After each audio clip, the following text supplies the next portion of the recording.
Welcome to Remember 64, where this week we're playing... Do I even have to tell you?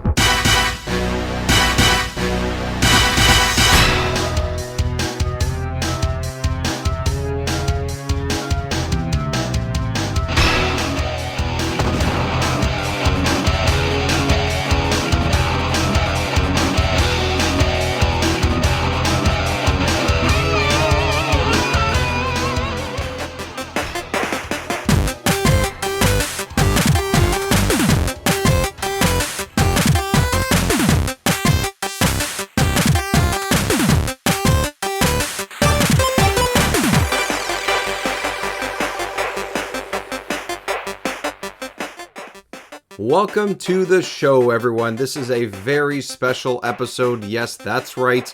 We have booted up Goldeneye 007 for the Nintendo 64, likely one of the most influential games of the generation, of the 90s, and some could argue of gaming in general.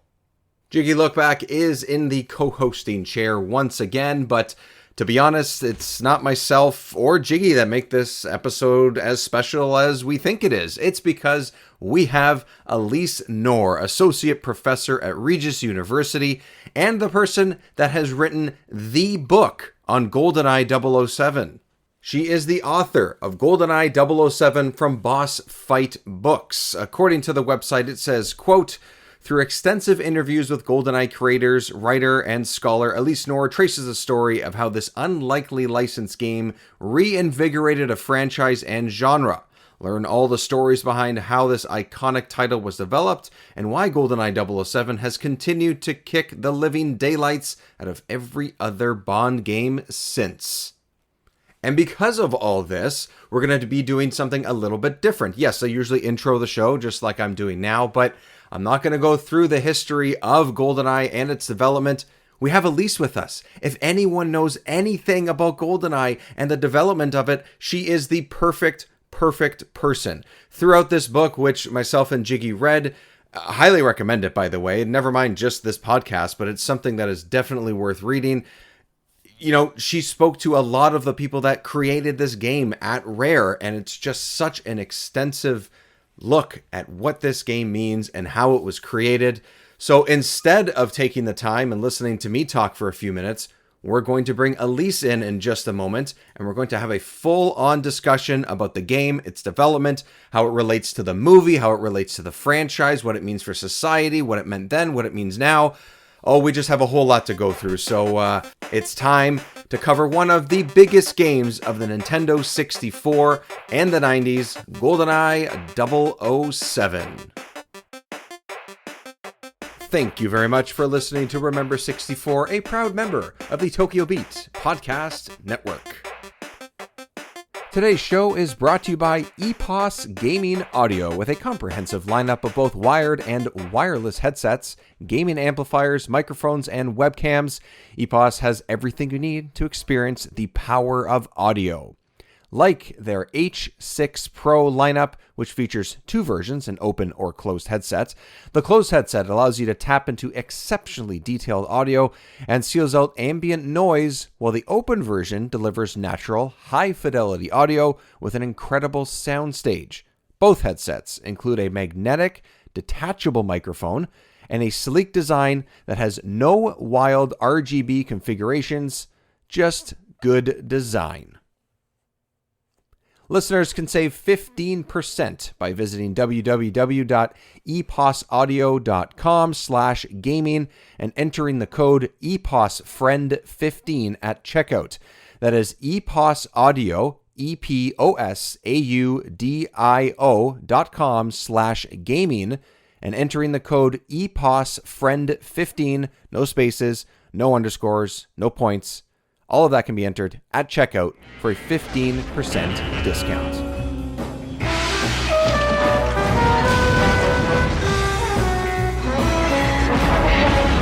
Do you know how to use one of these?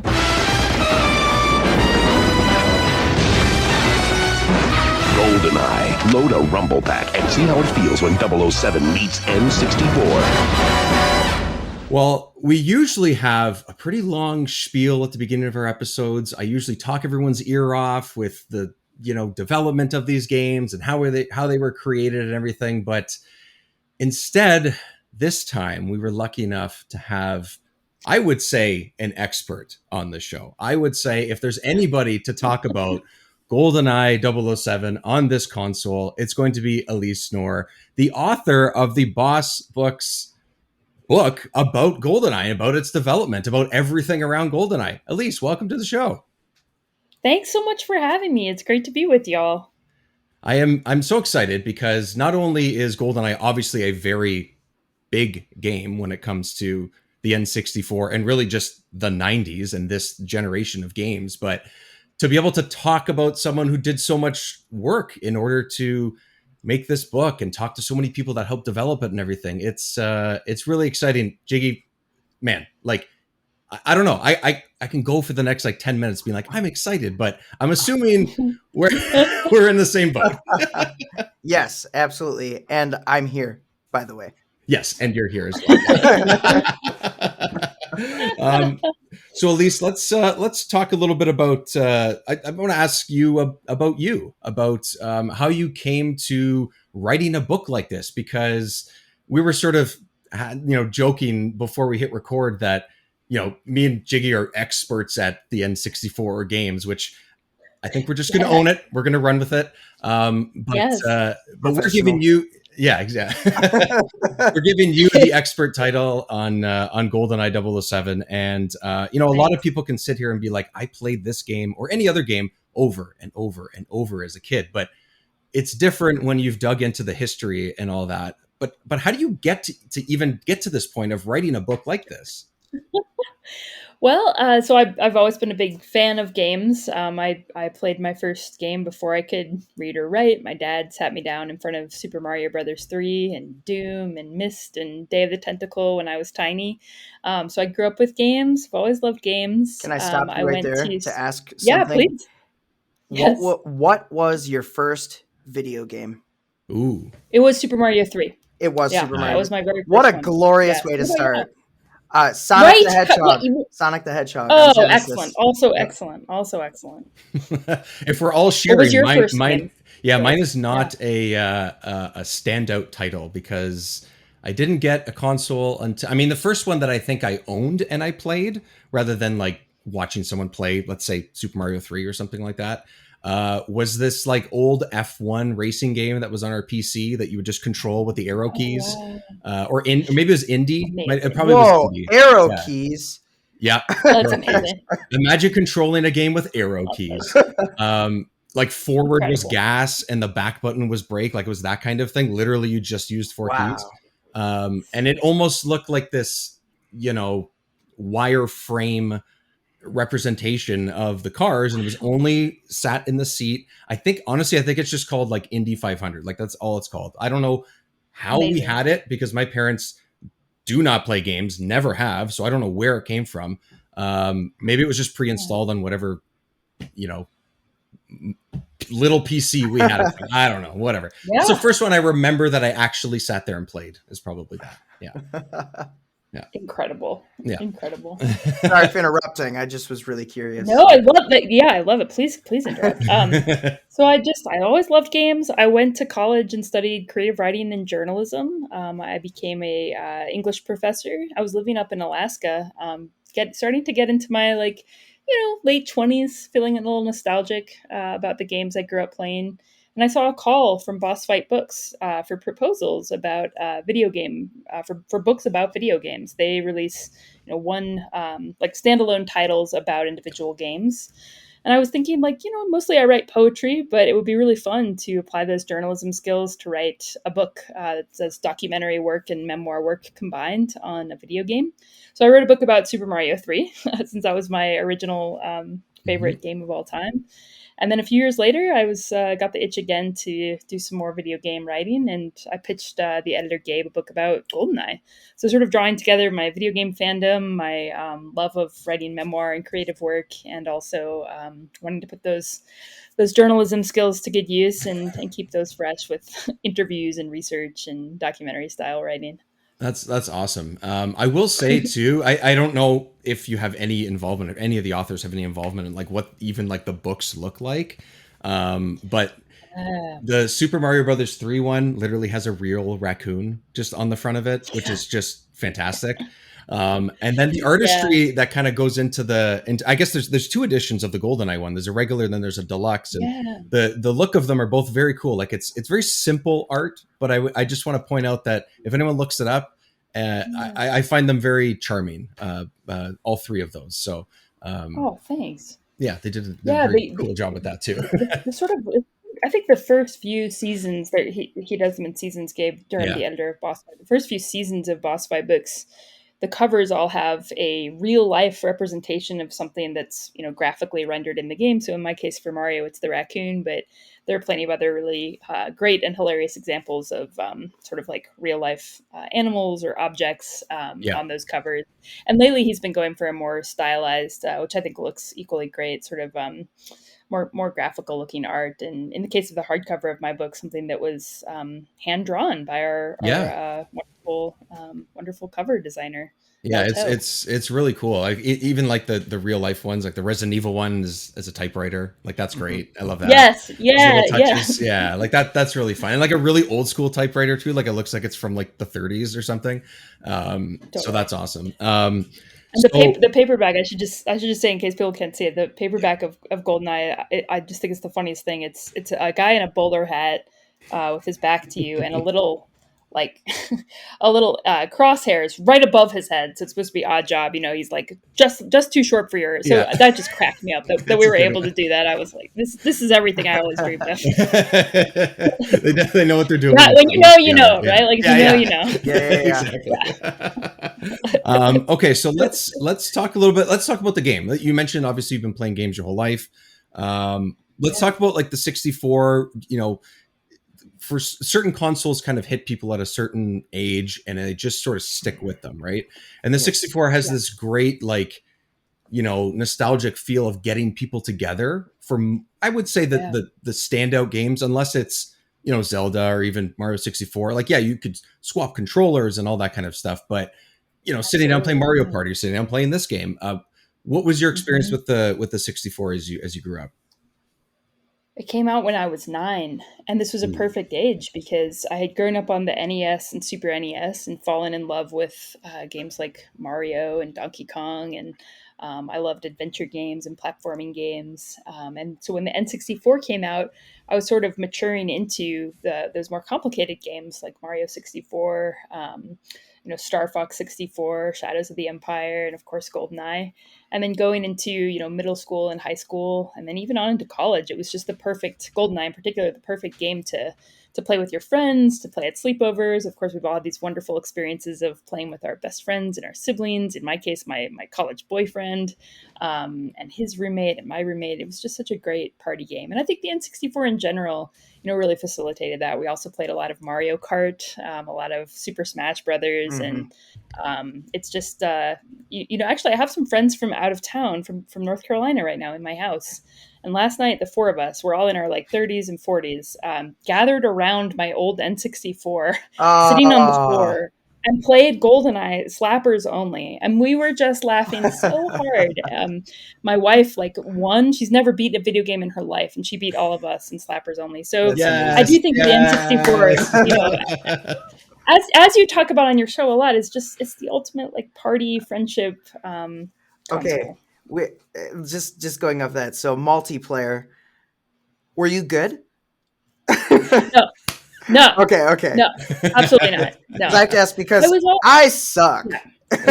No, it's very hard. I think that I was always the one sort of like launching grenades and then blowing myself up by them or walking into my own mines. I was like decent. Like I would never be last, but I would definitely never be first. Yeah.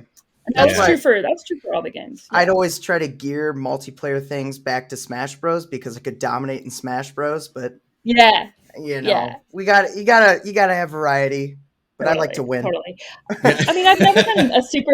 I talk about this in the Super Mario book, but like, I've never been a super competitive person around like beating other people. Like, that's never been a thing that gives me a lot of joy. I am very self-competitive, so anything that's going to be like those timed missions in GoldenEye or the single player campaign, like wanting to level up past agent to 00 agent, or you know 007 and all those extra objectives. Like I like long distance running and not sports with balls and points. Like it's always just kind of like about endurance and completion for me. So I did really love the single player campaign too. Yeah, I mean, and that's the thing, and these are it's some of the notes that I wrote down as I was reading the book too, where it really is the single player is. We'll get more into. We'll probably be jumping all over this game and stuff because there's just so much to talk about. And like I said, you're here, so we're going to talk about everything we can. The single player is something that, for whatever reason, when I was saying, like, even telling myself when I started the show that, you know, when we get to GoldenEye, I have this distinct feeling that I'm going to have this nostalgia more for the single player than I do even for the multiplayer. Not that obviously everybody seemed around this time to be playing multiplayer on this, whether it's 2, 3, or 4 people, but the sort of create your own fun type of thing that is like a really big thing you can do in open world games now, or even other FPS games that have come out since then. Like Halo is a prime example of games like that, I think, because of the mechanics. And this is one of those games, but it's clear that in the book, as you're, you know, writing about all the experiences and how these guys made this game and how Rare made the game, that's exactly what they wanted. You know, in some ways, I think I grew up thinking like, oh, we're breaking the game, quote unquote, breaking the game, or, oh, we're just messing around with the mechanics, and they didn't really want us to do that with the mines, or they didn't really want us to do that with the rockets or whatever. But that is what they wanted. And it seems like they just left things in there to have fun with. And they left things in there that were goofy, like things that we thought were funny, they thought were funny. And that's why they were in there. And I love that. Absolutely. Absolutely. They were so motivated by fun. I mean, it was 8 guys, only 2 of whom had ever worked on a game before. So they were all these rookies. So crazy. They were just going based on what they loved. And they were playing games with each other the whole time. They were playing Super Bomberman and Doom. And so they lived and really worked in an environment of play all the time, and they play tested everything with each other just to see if it was fun. So that really comes through. And they talk about how there are these sandbox elements of GoldenEye that some of them are intentional, some of them are unintentional messiness that they left in, whether it's sort of like, you know, little things that you just notice that are little Easter eggs that are super fun, or the ability to like shoot a soldier's hat off of his head and the hats can start stacking and you can do weird things and juggle hats, and like the kind of multiple routes through a level, multiple ways to beat a level, all of that kind of like lo-fi open world concept was super super, you know, influential on the game being as fun to choose your own path as it was. Yeah, one of the things that I remembered as I was reading was, and as I picked up the game again, was everything explodes. Like everything. Yeah, everything. Everything. The chair. You shoot a chair. Yeah. It's just, oh, okay. You know. And some stuff it makes sense. So, sure, the computer's going to blow up. Right. You want to know what I picked up right away? I was like, oh, I remember this, drawing pictures on the wall with the bullet holes. Yes. And I was like, you can write your name. I wasn't writing my name. I definitely drew a penis, and it definitely was like a thing that, like, immediately I'm like, just, you have to do it. It was like, oh, this takes me back. You absolutely have to. Yeah. It should have been like a cheat code or something. Could have got you could have got you one of the cheats. It gives you a special gun. That'd be funny. You remember the prison level that you start in? There's definitely like urine stains on the wall. You can see it. Like they've drawn that into the art. And and they were very prurient themselves. There's quite a few things in there that are like naughty schoolboy humor, as they call it. Like the DD Dostovi pistol was named after Double D bra size. Slappers only is actually slapper is a reference to prostitutes. It's a British slang term for prostitutes. And then that line where Moneypenny in the pre-mission briefing says, she says like, be careful with that chopper, James. And she's referring to the helicopter. I never got that joke as a kid, but it's because I guess in England, chopper is slang for penis. Yeah, I think so. They had all kinds. I rewatched the movie. I think there's a line very similar to that because they sort of do a back and forth in the one scene that they're together. There's something Amazing. similar to that. Yeah. But that's the other thing too, right? It's very easy as a kid to just skip over those like mission briefings, but they're written really cleverly. Yeah. You know, like They're great. there's some stuff like that. I easily would have missed that. I don't know. A chopper. I knew a chopper was a helicopter. That's what even now, honestly, until I read that in your book, I never would have made that connection. It's very British. I mean, I didn't get it, but they put all kinds of really, really silly little things like that in there. And they, a lot of the time they were literally, they told me in interviews, just trying to see what they could get away with. And sometimes, like in the case of David Doak, including himself as a character in the game, they were told no. The developers told them, or even just the inclusion of a multiplayer option. Their bosses at Rare said, absolutely not. You may not do this. And then they just did it anyway. Well, I love that. So just like looking at the beginning of your book, talking about the history of Rare, the history of the game, you know, I love that they didn't want to touch a James Bond. Like they were like, no, we don't want to do a licensed game. You know, and I'm like, in my mind, I'm like, that's instant money grab because you get auto recognition. But they were like, no, it's not original. Like it's not something we want to mess with. And I'm like, that's so interesting to me. Yeah. I think they were, you know, it was Rare kind of at the height of their powers, and they were getting cocky, and they were, you know, for good reason. They were making beautiful games, and they were really really interested in aiming high and only taking on really high prestige projects. And so they, you know, that's how they ended up giving the project to these rookies, because they were like, well, I guess this will just be something for the new guys to cut their teeth on. It's not going to matter. It's a movie license game. That's like a kiss of death as far as, you know, quality. Those games are always so bad. And honestly, that's still a stain that sticks around, right? In a way. Yeah. It really doesn't. It's not, I don't think it's as evident as maybe it used to be, but fair enough. I mean, I feel like I would question it too. And if I was them. We say this, and then I just like I remember that stigma of movie tie-in games, and I remember there were a lot of them, but I also remember a lot of good ones that were so much fun.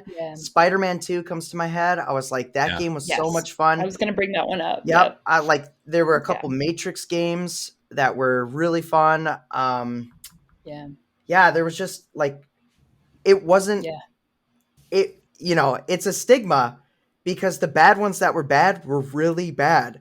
But there were gems out there. Like, you ever played The Incredibles? I know that's a little more obscure. No, I haven't. Disney Pixar's The Incredibles slaps. Oh my gosh, I have to play it.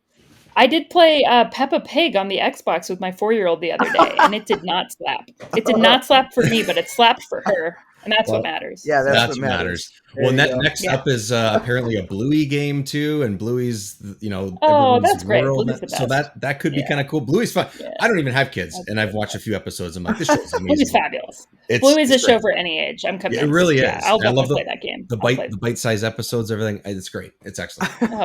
So sweet. So sweet. Also to the in the development of everything too, which I didn't know this at all. So I was just like checking off boxes of I've learned something today. You know, one of those things. Every time I got to a new couple pages of your book, I was like, I didn't know that. And I have all these like great pins in it. I was like, this is amazing. That this was originally similar to what Virtua Cop was, which is constantly brought up in the development, that this was an on rails shooter at first, which I had no idea.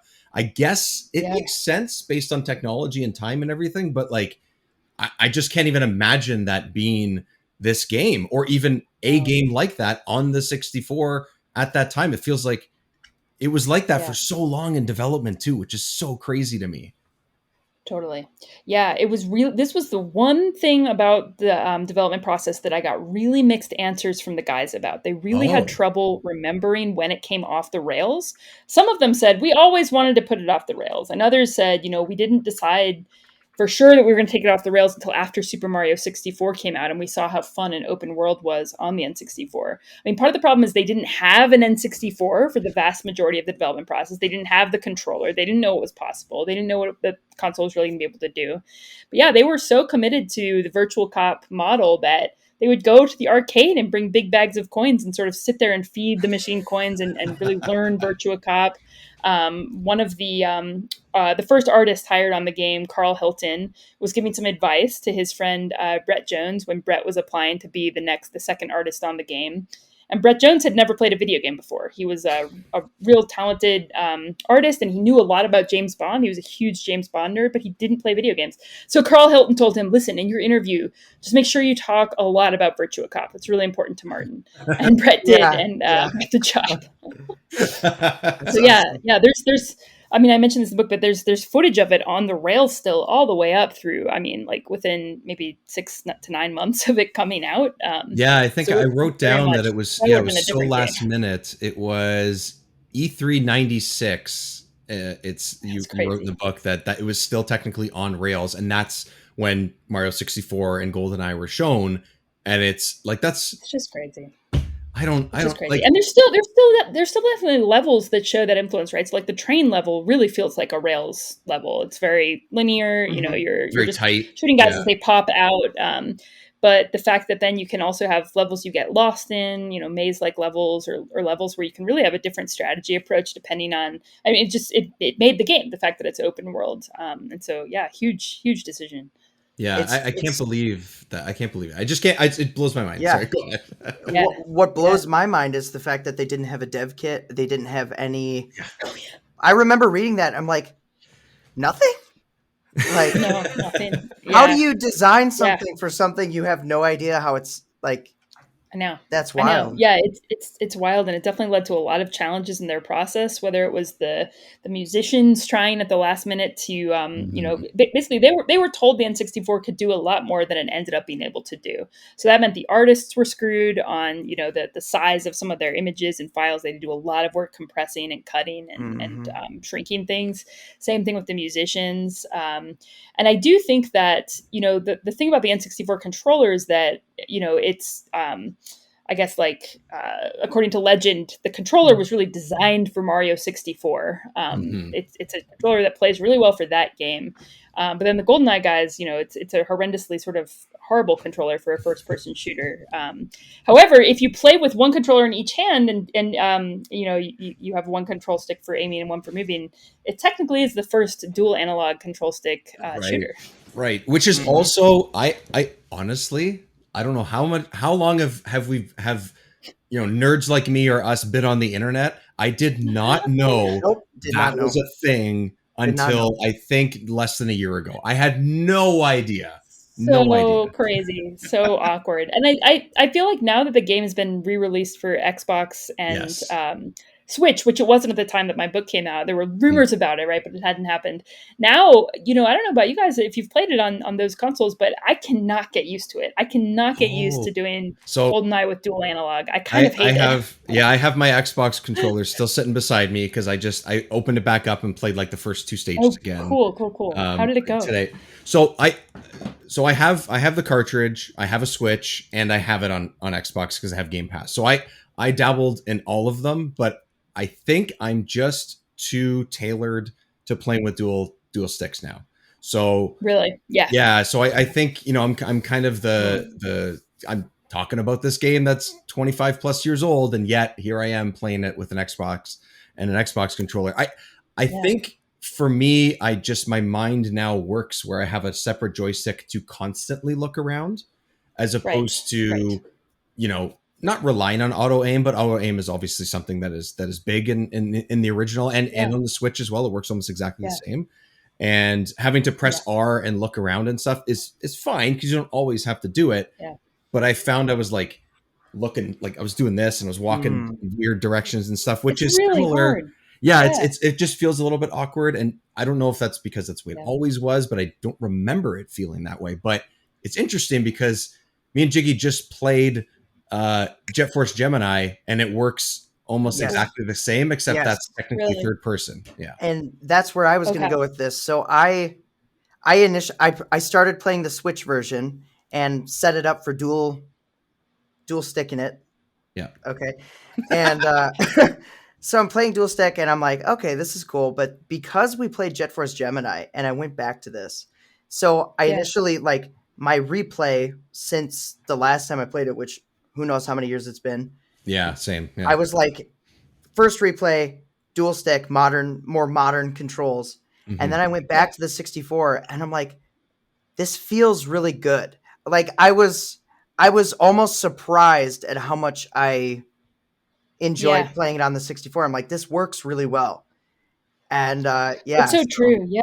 Yeah, I think I'm the same. I mean, I love having a dual control stick for everything modern, but for whatever reason, my like GoldenEye muscle memories are tied to the N64 controller, and I don't know how to function if I'm firing with my right finger instead of my left finger. And but yeah, that R button aim was such a pain in the ass because you did have to do it on the higher difficulty levels. The auto aim was less intense, and so, or in multiplayer, it's really helpful to use that R, but it is terrible. And especially if your control stick, if your N64 controller is like a little old and the control stick is a little sticky, you're in big trouble. Yeah, because it's true when you're aiming at the cameras or the turrets on the ceiling and stuff.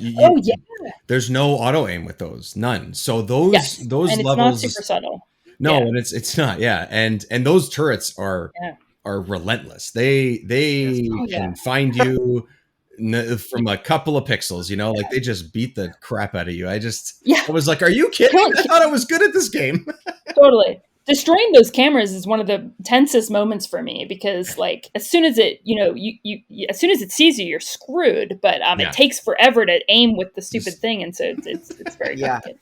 I found and not to jump ahead into levels, but the jungle level with the drones that come out of the ground, they're like hiding in the bushes. Brutal. I'm like, mother grabber! I was getting mad. Yeah, it's just brutal. It really is, and I still struggle on that level every time. Yeah, when I played that, I was like, I honestly I only sort of forgot about some of the levels because, like I mentioned earlier, with the like sort of make your own fun type of thing. It seems like a lot of people like repeated same levels, whether it was Dam or whether it was whatever. Usually Jungle wasn't one of those. I think maybe because it was just like turrets and then what you could call a boss fight, right, essentially. And there's just less experimentation with that. There's less, how about this, there's less tables and chairs to blow up, so there's there's less reason to fill a room with mines, I guess. It's true. Those levels are especially interesting for me to watch. One of my favorite run-throughs to watch is the beating Goldeneye with like only one bullet. Because you can do it. Some people have done it. And the only bullet you need actually is to shoot the lock off the gate in Dam. Everything else that you can do. And it's incredible, especially on levels like that, because you're thinking, how are you going to get through? How can you do a defense only approach and cross the bridge past Xenia? How can you get past those turrets that are so much less forgiving than the guards that you can kind of sneak past because they're stupid and slow. Yeah. Purposely stupid, which I don't mind. That's totally fine. That's why you can shoot their hat off. That's why you can just, just shoot them in the butt and like, the little animations that they have and everything. Yeah. Exactly. I love that stuff. That level actually, the jungle was actually kind of cool when I went back to it. It was like, this, you mentioned the music earlier and like the music in this, when it's a licensed game or when it's such a recognizable property, especially a Bond theme, and based on a movie that came out years before, they did a great job of the music, and somehow this is one of those games where like the fog of war works in this level because you're in a misty jungle or whatever, and I was like, ooh. I feel this level. I like it. I actually enjoyed it more than I thought I would, or more than I remember enjoying anyway. Right. You got that kind of Turok effect in the jungle, but it definitely makes sense. It's earned. They were, one of the things the developers were always so self-conscious about when I talked to them was the frame rate, and the fog and the things they were doing to kind of cover some of those issues. They're still very embarrassed about it. And I was just like, guys, like it was 1996. Like, what are you going to do? I mean, you did beautiful work, and they're so British. They just refuse any compliments. They absolutely hated being complimented by me. And I was like, I have to compliment you. I'm writing a book about how beautiful your game is. And they would just like wince every time I said something nice. And no. The most humblest, sweetest guys. Yeah. It comes through in the book for sure. Good. But Jiggy, you were mentioning to me, I think when we were talking about playing it like last week or something like that, you said that you ran into some of the frame rate stuff, but none of it bothered me. I don't know. Did it cause any problems for you or? Okay. So Yes. Okay. Like, and I have a very high tolerance for frame rate dipping. Like, Yeah, me and too. so for, like, my favorite game of all time is Banjo-Tooie, and the frame rate is locked at a solid 24, and it often dips below that. So I'm like Yeah. really accustomed. But I'm trying to think. It's one of the beginning levels where you have to go. Like, it's right when you meet Trevlin for the first time. It's that level, and Oh, like yeah. the gas canisters and everything. Yep. So in there, I triggered an alarm, and then you get like, I don't know how many guys coming at you. Like, they just load, like, to the point where Yeah. your game is like like stuttering, right? And I'm trying to power through it. I'm just firing. My game froze, and this happened not Oh. once Oof. but twice for me. And I was That's not good. mad because it's like, it's not at the beginning, it's not at the end. It's like Yeah. midway through the mission, and I just have to start over. So Yeah, and Yeah, when all that that's stuff's rough. blowing up and everything, I think when all the explosions went off is sort of when I noticed it. I think that might have been one of the stages, but like, I don't know. I mean, I was just like, all right, I'm just gonna kill everybody, get out of here. Like, I just sort of did it quick, and it was it fine. didn't Like, Yeah. it didn't stop me. I still Yeah, kept exactly. playing. I was just like, ah. It's not like Yeah. collecting a bunch of tribals to complete the game, Jet Force Oh my Gemini. god. Oh my god. No, it's definitely not that. Thank God. It's way worse. I mean, it is way worse on the multiplayer. I think when you Hmm. have four, because we had this happen the other night when I was playing with my buddies. When you have four separate screens and they all have explosions going in grenade mode, it's just terrible. Yeah, It I slows can down to imagine. like 10, and you're like, okay, I can't. But I did think it was way worse. As a whole, I think the frame rate issue was way worse in Perfect Dark than in Goldeneye, which is one of the biggest reasons I never could get into Perfect Dark. I just Yeah, I get remember frustrated. that being the case, but I don't have a ton of experience with Perfect Dark, but I do remember that being the thing. But it's like also Yeah. this and a lot of games that came out around this time. I was like, well, if you had that expansion pack, it would have really boosted things or whatever. Good But point. it wasn't out yet. They didn't know it was coming probably at Right. that point. Like all of that stuff. In Yeah. a similar way, I find it. Okay, so I'm gonna do a little. Maybe you look this up. Maybe you have a note on it at least, but. Yeah. So the entire game was 12 megabytes. The entire game. Yes. That's, first of all, insane that it's just that size. Right. You wrote, the way you describe it in the book is, and I'm going to preface it by saying kids these days might not know what 12 megabytes is. Right. How- Yeah. It's yeah. true. How many copies of this game could fit in a 64 gigabyte cell phone? Do you remember what that number is? I'm looking in my own book because I forgot. It's something Okay, crazy. I know It that. is 5,333. That is only 64 Wow. gigs, which at this point, sitting in the middle of 2023, Oh my lord. is very easy to get. 64 is almost nothing at this point, right? I just and then it goes back to your point of being like, yeah. So what if there's a little bit of slowdown? Look what you had to work Right. with. Right. Mhm. Right. These And guys were one masters. of the- They were yeah. masters. Like, They This is did. one of the themes that came up in talking to the GoldenEye guys and the Super Mario Brothers 3 people, was that these designers really they miss this period when you could design a AAA title on a team of under a dozen people working really, really closely, and where the constraints led to creativity, and the constraints was a fun obstacle for them that made them come up with their best ideas. And now they sort of sound a little cynical about the fact that most textures in modern games are far larger than 12 megabytes, and but everything got bigger, and so teams got bigger for these AAA games. The teams got bigger. You may never know all the people working on the game with you, and so they definitely kind of refer to this as like a golden era of game design for them. yeah. Well, I can imagine even some of the pictures that are in your book about just a small little office of them just working around these tiny little computers and having TVs and just books and resources and things just everywhere. It's like, it feels like they were on their own little college campus, like that's really what it looked like. And each team, which, like you said, under a dozen people, probably on average around that, rare campus could fit within a couple of rooms. And that's where this game was made. It's just, So So Absolutely. Yeah. that aspect of it, like what you said is almost verbatim something I heard. Aonuma, who is the director of Zelda and Tears of the Kingdom that just came out Mhm. on Switch, he was talking about how he appreciates that whenever people bring up like, oh, Nintendo hardware's so like last gen, it's out of Mm. date, it doesn't have enough. He Yeah. said that exact thing. He's like, I love when we're limited by that because that's when we get creative. That's when we Mm. come up with new Yeah. concepts to utilize Yeah. those limitations in a way that makes a fun gameplay style, you know? Right. And there is Right. definitely truth to Yeah. that.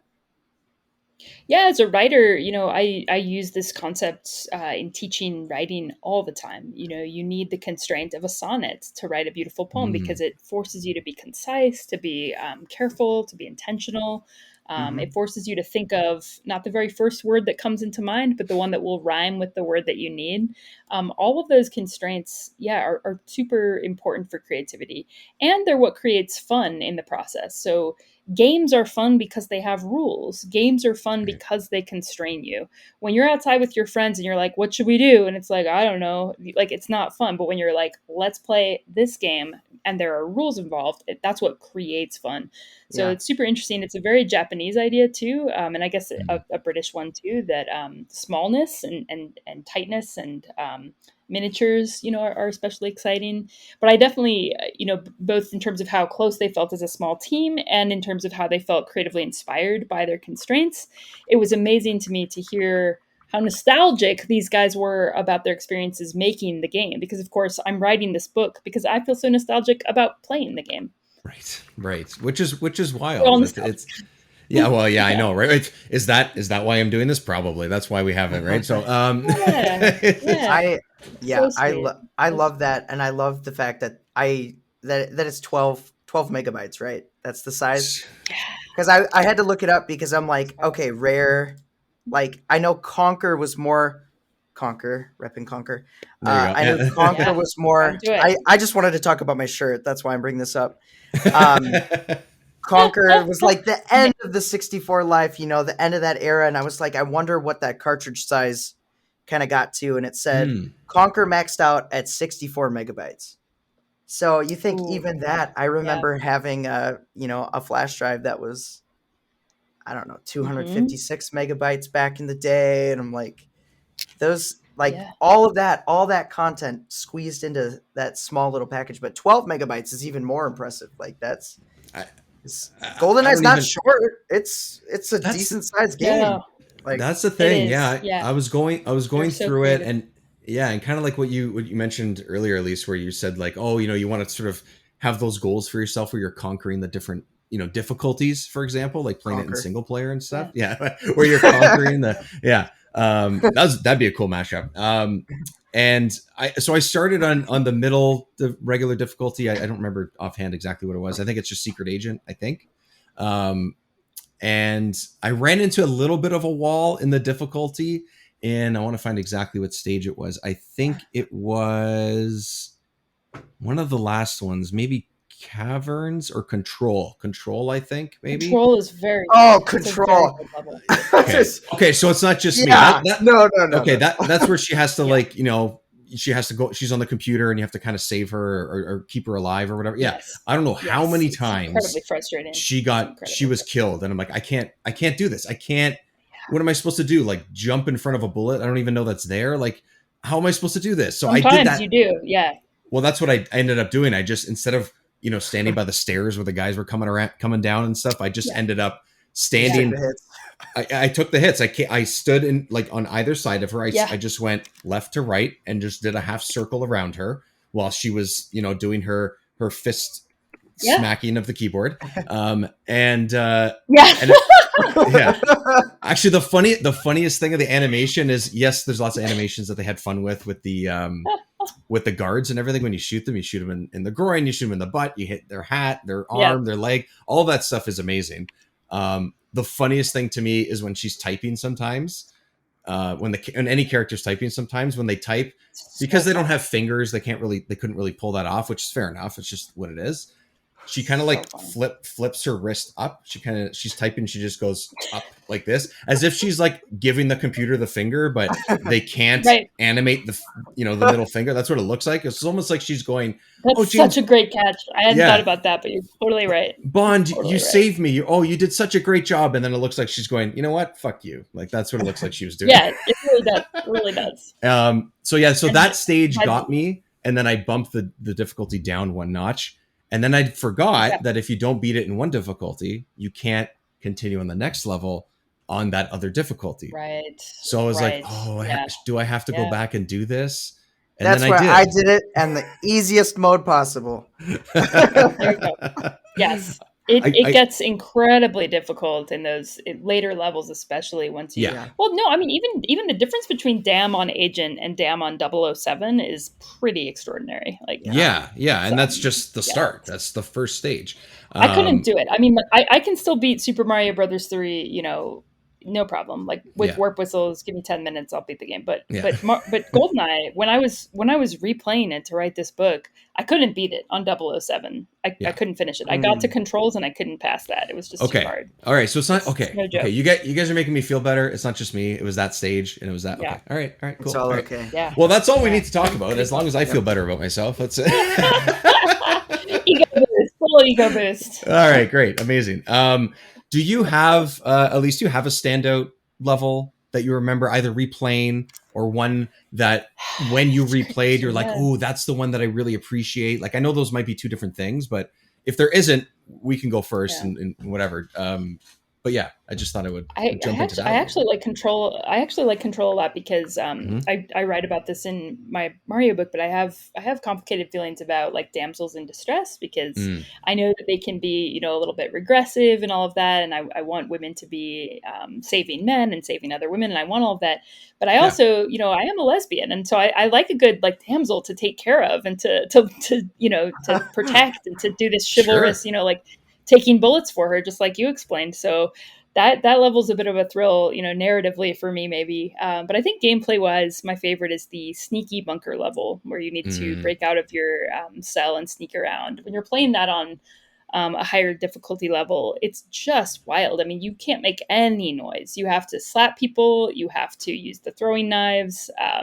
It's very unforgiving to any kind of noise. And I love that the game offers us these like run and gun macho levels, but also these very sneaky, quieter, strategic levels where I probably played it like 36 times just trying to figure out, okay, if I get my gun first with the silencer, can I, but I have to be too loud to get that. So where should I?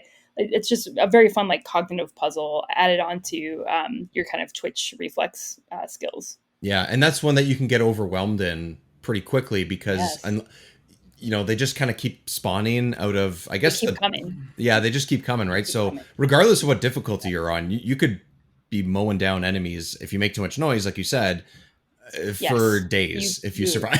Yes. Right. You can't think for 1 minute that you can just kill all the bad guys and keep going. They will keep coming, and so I love that. What are y'all's favorite levels? And that's another one with the camera and stuff as well, right? We have to take the cameras out and everything. So I really like that level. I mean, I think that's a good one. Yeah, I think that's one that I definitely remember replaying a bunch. I don't know why that was the one that I went back to, but I wouldn't be surprised if as a kid, as someone who's, 10 years old or 12 years old, that's the one I'd go back to because the enemies kept spawning, because I could put in the cheats and I could have a bunch of mines everywhere, have 12 of them all in like a staircase and just see the explosions go nuts. Like I think that's probably why that was one of them. And then I do remember playing the train quite a bit. I remember playing that a decent amount. I really appreciated this time Surface. Surface is the one where that's you're in this. It's pretty open. It's not that long of a level, but it's open. You're in the snow. As far as I remember rewatching the movie, that is not something that happens. It's one of the additional sort of stages, or at least an expansion of the movie. And it felt ahead of its time when I'm sitting there playing this again for the first time in probably 17 years or something. I was like, oh, they, talking about the fog of war and all those types of things in Jungle. This was that, but in one sort of like large circular area, and you could kind of do things in any order you wanted. And, enemies kept spawning, but it never felt like you were in a tunnel. You were literally out in the open, and like all that stuff was a lot of fun. So I think that's the one that stood out to me. And also it gave me a good chance to use a sniper, and I always love sniping in games. So yes. Oh yes, yeah, that's for sure. yeah. I personally, first off, I love Dam. Like the Dam is it's so much fun. It's iconic. It's got so much going for it. And I hate to be a one note song, because often when I think of games, like the first levels tend to be my favorite. And I don't know if that's I don't know if that's a me thing, or if that's like me just thinking like, wow, this is when they were fresh. This is when they were like, this is the idea. Let's hit it hard. And they go, because there's so many elements in Dam that you can go through. Like they have the alarm system. It's like disable the alarms. There's the whole like shoot the lock to get through the thing, like you were mentioning earlier. Yeah, that's a lot of fun. And it feels very spy-like. Yeah, and it feels giant. And there's even the extra mission that you put the modem in the in the thing, in the PC or whatever. But it's like there's so much going on, and there's like it's the level that really made me feel like a spy rather than run and gun kind of a thing. Yeah, which I appreciate. And plus, it's also got that dope cutscene at the end when you bungee off the dam, which is awesome. So great. It's funny you mentioned that. Yeah, go ahead. Oh, I was just gonna finish. I also like Streets because you could hop in a tank, and I wanted to bring that one up because I watched the movie, like I rewatched the movie just for this. Yeah, me too. Yeah, I gotta watch the movie because I haven't seen it since I was a kid or since I was really young. And then he gets in the tank and goes, and I'm like, yeah, I forgot about that. And then I'm playing the game. I got to that level, and I was like, I got to get in the tank. I was like, I don't even like, you don't even need to get in the tank. I was like, whoa. Right. Yes. It's such a great level. The guys were joking with me that they feel kind of embarrassed of that level because it was a little thrown together at the last minute. And they're very conscious of the fact that like the way the graphics work in the first person perspective, like Bond becomes a tank. Yeah. Like it's just, you continue to be Bond, but your weapon is a tank. And I love that. I love that. But it's funny that you mentioned be that the tank. Be the tank. You know. Yeah, like you are the tank. Yeah. It's funny you mentioned you like those early games because it's while they still had the idea. But what's really funny is like in both Mario 3 and in Goldeneye, the first levels were the ones they designed last because they wanted to leave them for last. So they could make sure that they were introducing all the mechanics at the beginning of the game the way they wanted to. And I just love that because it's something it's advice I give my students all the time. Like write your introduction to your paper last once you know what you want to introduce, you know? It completely makes sense because at that point, I mean, especially with the way, like we talked about, the way things changed so much in that last year leading up to release, especially with a game like this or with games at that time. Absolutely. Because now you know the basis of the rest of the game, or at least you know the vast majority potentially and all that. And it's fun that, you know, that level is great because just like a lot of stages in this, because I after I read the book and after I played the game, I watched the movie. And I just wanted to compare notes on that. Yeah. And same thing, I haven't watched it in years. It's been, I don't even know how long, probably even longer than since I've played the game. And I just love the expansion of what they did because it's sort of like, I wrote this down because it reminds me of, I have some friends and Mike, I'm sure you're listening. I disagree with you, but I'm going to call you out just a little bit. You know, there's talk that, you know, like Rogue One in Star Wars is sort of an expansion on one sentence that's saying like, oh, these are the secret plans and that's it, right? You don't need to know that story. I disagree with that completely. I think it's a great movie. I think the story of itself, of the plans and how it all works is interesting, even if it wasn't in that movie, even if it was in a novel or whatever. That's just my opinion on it. Doesn't have to be everybody's, obviously. Is your friend saying that he doesn't like Rogue One? Because that's a great movie. I think he's with your friend. For exactly the reason I totally respect that it is a really good movie. It's just not a movie I enjoy, but it's because I think if you love Star Wars, some people are really more drawn to like the lightsabery stuff, and some people are more drawn to like the Han Solo-y stuff. And I'm just more of a lightsaber. Like, I want to see people using the Force. I want to see lightsaber duels. Like, I'm not as into like the espionage. Like, I'm not a huge fan of Andor. So that's the only reason. It's like, funny enough. You say that because I feel like it gave us one of the most badass Darth Vader scenes in a movie. It did. Like, I think that's it true. did. Yeah. It was pretty it does awesome. have a very badass Darth Vader scene. So, exactly. That's no and the reason why I bring that up is because, yes, that's a much larger expansion of a singular idea for sure.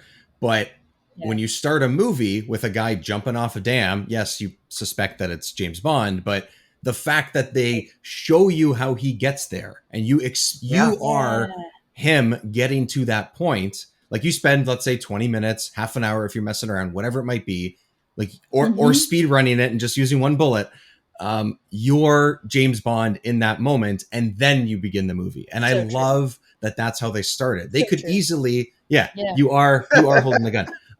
They could have easily started this with the ending of that stage of Dam jumping off of the dam. Could have just been the start of the game and it would have been totally fine. It would have been great. But they created a game that, like you said, introduces a bunch of mechanics, alarms, sneaking, going behind the truck, I think is such a fun way to start things. Fun. Yeah. And you're totally right. I like mean, it feels like almost like a prequel, like they're immersing you into his, because those opening James Bond action sequences before the plot of the movie actually starts are such a wonderful tradition of the genre and of the series. And my grandfather's favorite thing to say is after that opening huge action sequence that they have in every movie, he always will turn to you and go, "It could happen." And that's our tradition, and then the movie starts, right? Like after the big music credit scenes. But it's fun that you get to participate in that in the game for sure. Yeah, those are little additions. So we talked about favorite stages or favorite ones that we remember and stuff. Any guns in particular that are your favorite? I mean, I love the laser. Because I'm kind of a sci-fi fan, and so I thought that was a really fun thing to do in that little bonus level to have the laser. Yeah, that's up there for satisfying. Sure. Yeah. The RCP-90. The RCP-90 is really fun. So that's the one that always stood out to me as a kid for sure. So when I finally picked it up in the game, I was like, yes, I got it, and it's fun. It just shoots super fast, and it's really cool. But exciting. But I actually found this time that maybe because it's very all around, it's strong, whatever. Maybe it's just overpowered. I don't know. But the assault rifle is kind of that. I found that to be very effective because you do have you have a zoom on it and everything. So in single player, at least it was really good. Multiplayer, I feel like even the Clob was good, even though it's like, a spray machine. But legendarily bad. Yeah, exactly. Jiggy, what about you? Am I the only one that loves the original, like just the PPK? Because no, not at all. Oh yeah, PPK honestly, like I found myself playing through levels, and when you start with that, I would often just keep using it because you get up, it's especially with the silencer on it. You go up, you're like, pew pew. It's incredible. Pew. Yeah. Pew pew. Yeah. Really it's nice. Not only the sound effect, but it's also like it's pretty powerful. Like it only takes a few hits to down pretty much any enemy. I mean, it's not ideal for every situation, but I found myself using it more than I thought I would. Like a base weapon, like you never stick with the standard, but I was like, this is a pretty good standard.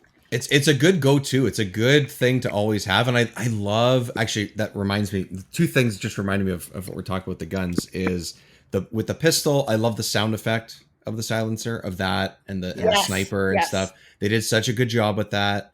And then I think in the movie, I realized some of the sound effects in the game they took from the movie. So like when some of the bullets are hitting off the wall and stuff, like the ricochet of the bullets, those sound effects are in the movie. And I'm like, oh my God, I thought that was just a game thing. This is amazing. So that little things like that were really like fun touches because I guess they kind of had some time in order to implement those things. But those little touches I thought were great. And then because I mentioned the Clob, I know, Alyse, we should talk about that a little bit because the Clob was something that has a little bit of a story to it because like you said, it's like infamously weak, but that was a thing that the team knew about. Like they did. Yeah, they did that to us on purpose for sure. They just thought it was really fun to have a big range of weapons, right? Yeah. They kind of modeled this after Doom, but we're able to talk about all these guns we love now because they all have their own sort of feel and personality, and Hmm. those differences are created by, of course, how the gun looks and sounds, but also the sort of rate of fire, the speed of reload, the accuracy, the amount of damage inflicted by each bullet. And so those created a really unique feel for each gun. And so they Hmm. did want to have a gun that kind of was a little bit wild and sprayed everywhere and was a little bit. Duncan Botwood describes the club as chattery, and just having like a Oh lot of yeah, I read personality. that and I was like, Yeah, I've seen that in other places too, and before this, and yeah, I was like, that's what it sounds like the plastic chattering teeth, wind up teeth thing when you yes, shoot Yeah. it. That's what it yeah, sounds Yeah. like. yeah, and it kind of feels like cheap or something, like lightweight, and it might just be because it's so inaccurate and it inflicts so little damage. But they always do point out that on licensed kill mode, one hit kill mode, it's the best weapon because it's got such a wide spread, and so it's the amount of damage inflicted doesn't matter at all. Right. But yeah, I think that the thing to keep in mind about the guys making this game is they were British guys who had never been around weapons before. None of them had ever fired a gun. So they Mhm. had a big picture book called Firearms of the World, and they were just looking for the guns that looked cool. They were really inspired by the movie Heat and John Woo Mm. action movies, and they wanted the guns that were in those movies. Of course, the weapons that were in Goldeneye, the movie, they included. And so yeah, they were just kind of going off what they thought looked cool and sounded cool. And when they ended up making the club, they needed to give all these guns alternate names because Right. the Nintendo legal people were concerned about copyright infringement on real gun names. So they named the club. The club was modeled after a gun called the Scorpion, and changed the name to the Spider. And then after 800,000 instruction manuals were printed with the name Spider as the club in them, they found out that Spider is the name of a paintball gun. And so they had to change it again. And this time they decided to name it Klob after Ken Lobb, the Nintendo of America employee who had really gone to bat for the game and really kind of pushed for them to be allowed to include the multiplayer at the last minute. And now all the guys feel sort of guilty that they named this terrible weapon after Ken Lobb, but he's super happy. He's like, no, I love this. It's great. They kind of joke like, or Ken Lobb will say, yeah, it's really loud and wildly inaccurate. That's me. Yeah, he's a Hey, good sport about it. Yeah. that's great. I mean, it just sounds like all these guys are just having so much fun. You know, like you So mentioned much. before, it's amazing how like the fun that they had and the camaraderie that they had and all Yeah. that stuff. It shows in the final product. I mean, like this is just like such a monumental game because Yeah. yes, there were first person shooters available before this, but unless you had a PC, which some people Right. did, and unless you had one that could run Doom, or unless you were allowed to own Doom Yeah. as a kid, Good point. like yeah, right. I never owned it. It was always at a friend's place, and Right. I don't know. I feel like Yeah. it was shareware and stuff, right? So it's easy to get a hold of, but I also Right. never had internet until I was in high school. Like all that kind of stuff was Yeah. just not available to me, and yet this is what stands out as that. Like Doom is obviously iconic.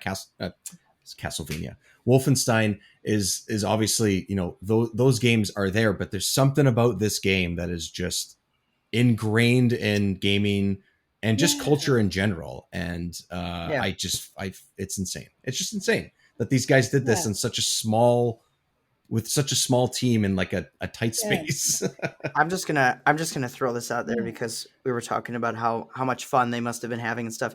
So the book has pictures, and you Yes. get Yes. those pictures of, like, I'm looking at Martin Hollis right now. Convinced Yeah. David, is it Doak? David Doak? Sorry, Yeah. my font's small. I need glasses. But you just look at the pictures and they're sitting there, they're smoking a cigarette, long ponytail, like, Yeah. drinks. If you look at the table, there's just Yeah. drinks everywhere. And it's like, Yeah. they were having They a good partied hard. time. Like, yeah.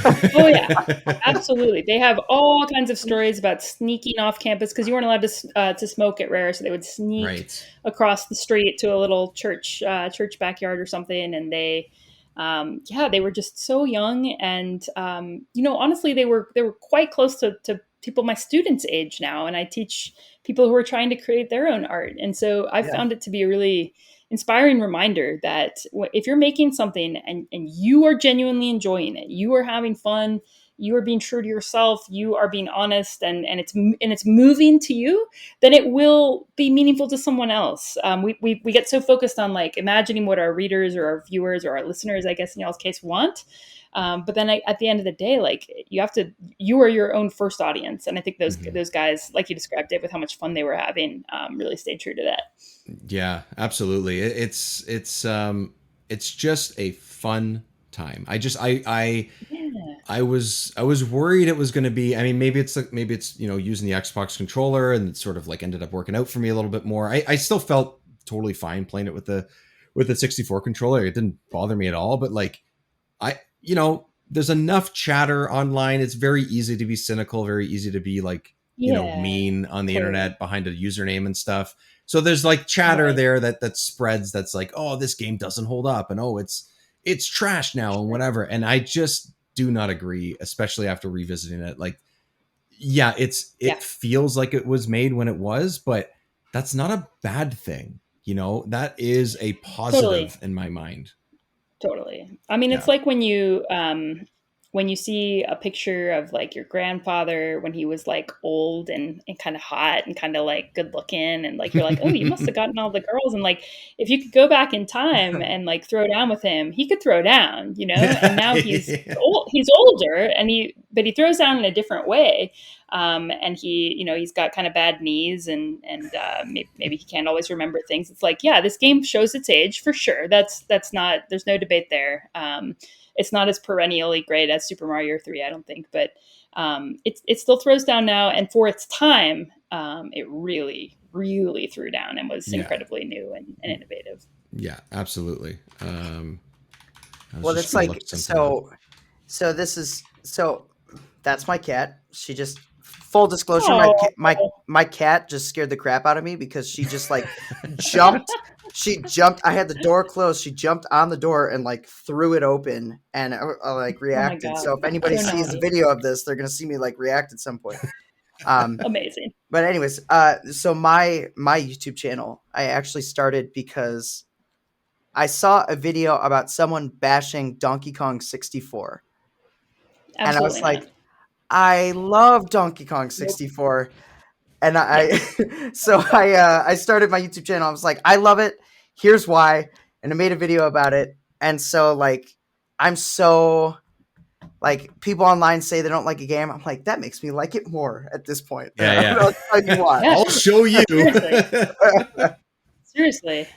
No, there's something so many to reasons it. to like a game, and one of those is that the game's really good, but it's not necessarily always the case that that's why we like something. I mean, it could be nostalgia, it could be that it hit you in the feels just because of who you are, or because of where you were at with your life, or whatever. Mm-hmm. But yeah, we shouldn't be trying to yuck anyone's yum. I'm big on that. Yeah, absolutely, and like that. And just to wrap up with just how many copies were out there of this game. I believe this is worldwide, but it is the third best-selling game on the console. Yes, it was bundled with some consoles, but as we know, you didn't have to get it then in order to get this game. Right. 8,090,000 copies, according to the So yeah. A little Austin Powers, which, by the way, we haven't brought up Austin Powers, but I could not help think of Austin Powers. He told me he was going to bring it up. That was me segueing for him. I set it up this man. Yeah, Austin Powers was one of those movies that I watched a little bit too early, or at least the first one anyway. But it was constantly on. I mean, really, as a 12, 13-year-old, I probably shouldn't have watched the first one, but it was like always on. So, especially the second one.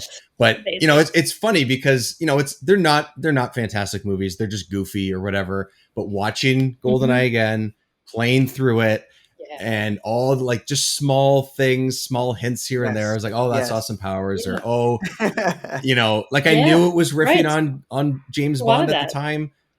But I didn't really understand what they were riffing on. And it's just, this is one of those movies, because the movie was so big, it's easy for Mike Myers to have to go and grab from a movie like this, not just, the Sean Connery days, for example, and stuff. So, Yeah, I don't know about I y'all, but just I'm definitely one of those millennials that played the game before I saw the movie. In fact, I don't think I'd ever seen a Yes. James Bond movie before playing this game. It introduced me to the entire Yes. franchise. And so one of the arguments I make in the book is that GoldenEye, the game, I think played a major role in saving the Bond franchise. And yeah. then, in terms of like your show at large, I think GoldenEye played a really significant role in saving the N64 and therefore saving Nintendo. And I know that's a huge claim, and I know that it's not 100% accurate, but we have to make fun, big claims. But yeah, I think the Nintendo 64 would have totally flopped if it weren't for GoldenEye. We know that from sales numbers. And just from the way people were writing about it online, like I Yeah. guess I have to get an N64 now so that I can play this game.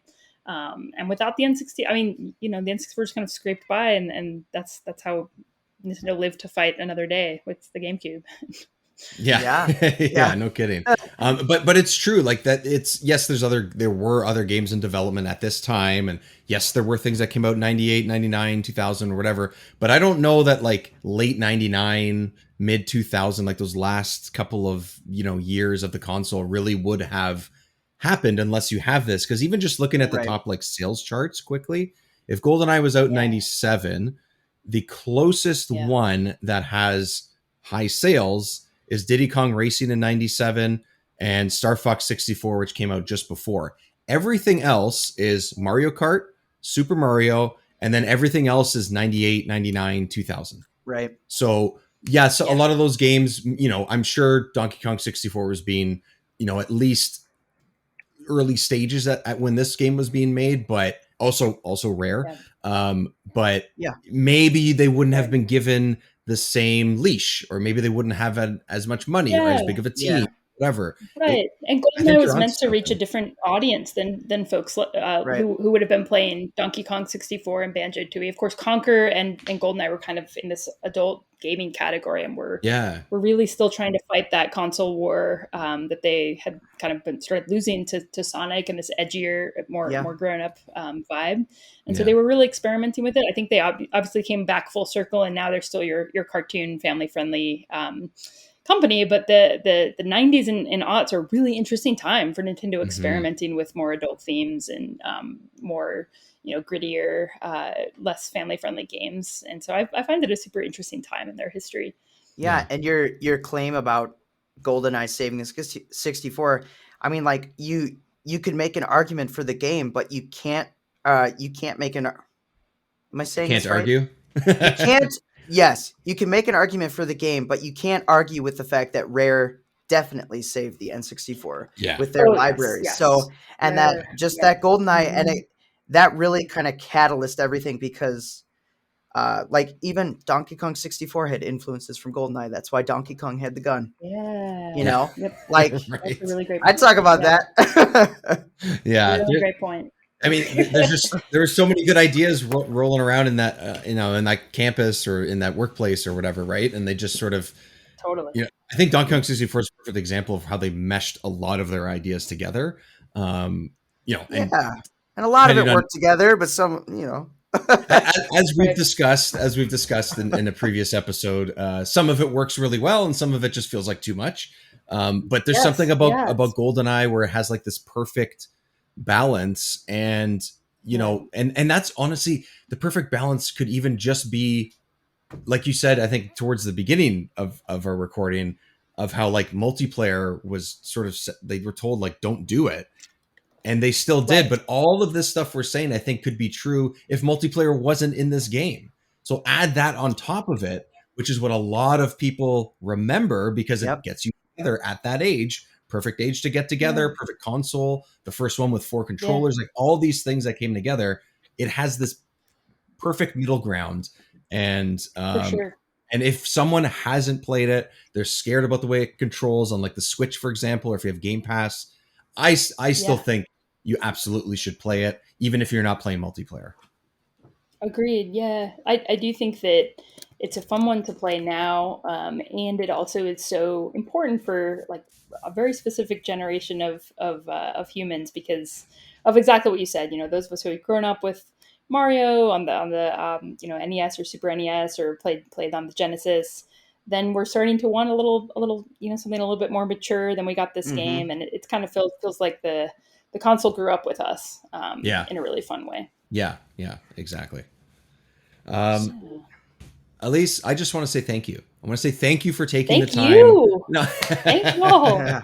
This was so much fun. I've really enjoyed chatting with you, and I've learned so much, and I've just really enjoyed getting to think through all of this with y'all.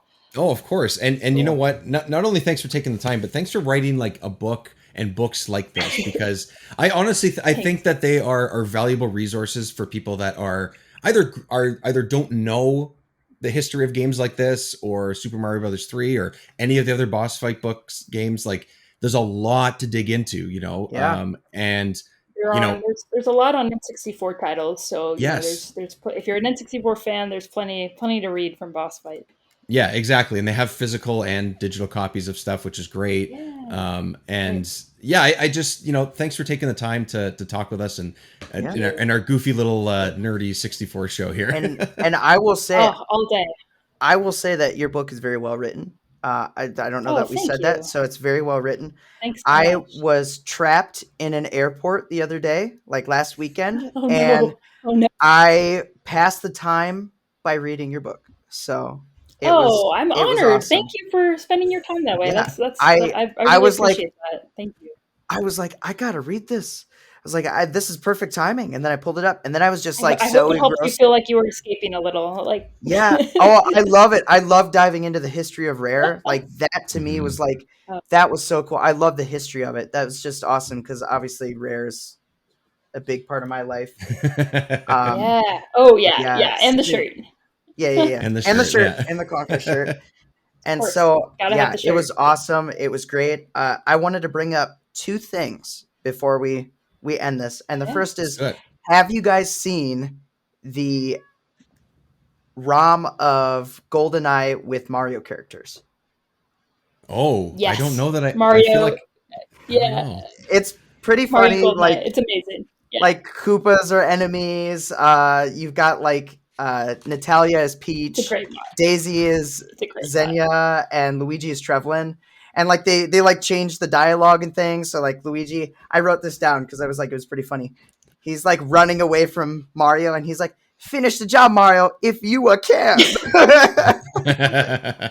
I just love that awesome. The game has this continued life with people modding it, and there's some mods that are really fun. God. So like I just opened it up. Try to recreate like World War II areas, or give me 1 second. Yeah. Yes. Oh my God. This is one of the scientists, and it's Yoshi. Yeah, it's Yoshi is embodying the scientist. Yes. It's awesome. Disable the It's so security. So it's something so sweet. Something for viewers to look up. That's excellent. That's so funny. I never saw that before. And you can play them. I mean, you can download all these. You can play them. You can, if you want more Goldeneye, like there's lots out there by really creative people, and they're hard. Some of the levels are very hard and super engaging. Yeah, it's super cool. That's the cool thing about 64 right now. Just all the mod scene creating. I just love that people can put these and actually have them run on physical hardware. It's not just not emulation. Yes. It's you put it on a cartridge, you can put it in your 64 and you can play the game. Yeah. And I just absolutely adore that. There's tons of banjo modding. That modding scene is huge. Goldeneye, it's like a lot of Rare stuff, which is just so cool to me. And then the other thing I just wanted to bring up, because I told Dave I would, Famke Janssen, she's hot. So yes. And she actually she's Xenia, right? Yeah. So she like lived up to her name, because I don't know if I was able to put this in the book or not, but during filming, for anyone who's not familiar with the movie, like she's named Xenia on the top, and then she does kill a man by straddling him during sex and like strangling him to death with her thighs. So incredible, classic Bond girl. But the actress sent a stunt guy to the hospital during filming. She really hurt him. Wow.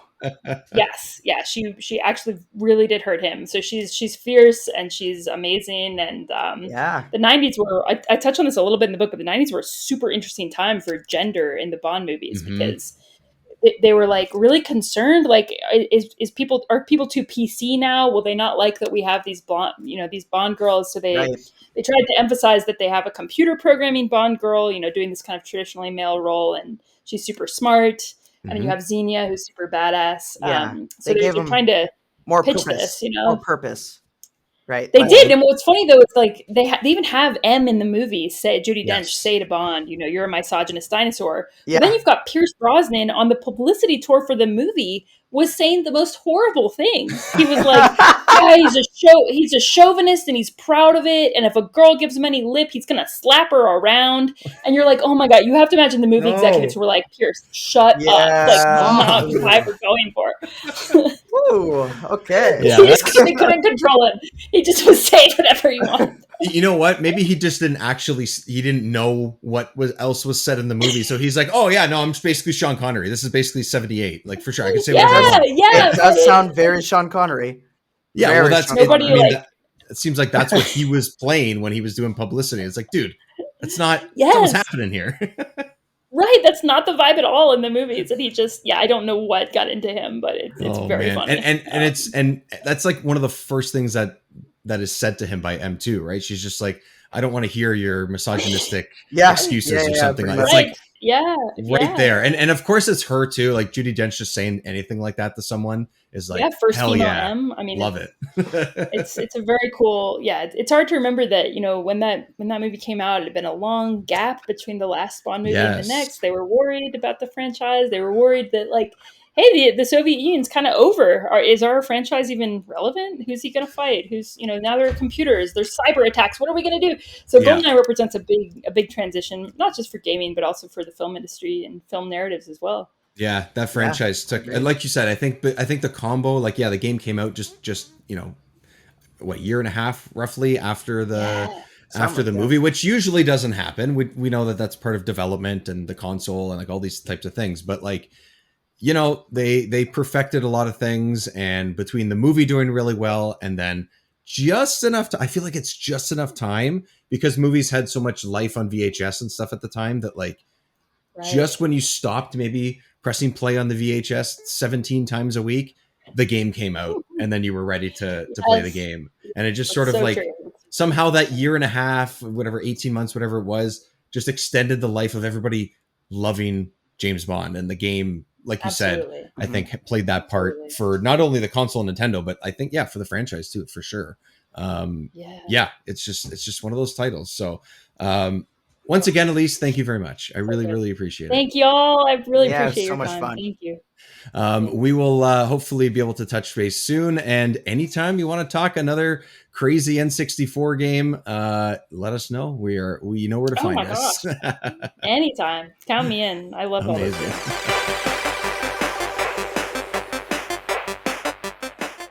Jiggy and I are so very grateful that you joined us on this episode of Remember 64. And of course, very, very happy and grateful to welcome on Alyse Knorr to Remember 64. Be sure to check out the GoldenEye 007 Boss Fight books and her book as well on Super Mario Bros. 3. All of those are available at bossfightbooks.com. There are paper, ebook, and hardcover editions of many of the books, including these ones, all at pretty affordable prices. You can check the link in the show notes. I will link to the books there as well. And make sure you check out Jiggy's page as well. He's got some really cool stuff, including some Toy Story videos, digging into some more Donkey Kong 64. And we are going to continue to be doing more things together. We're expanding sort of different ideas like streaming and playing games together, doing special edition episodes that aren't just like this with special guests, but doing different kinds of things and different videos and all that. So stay tuned at our YouTube page at Remember 64 or at Jiggylookback as well on YouTube. But other than that, I really want to say thank you everyone for joining us on this journey of the show.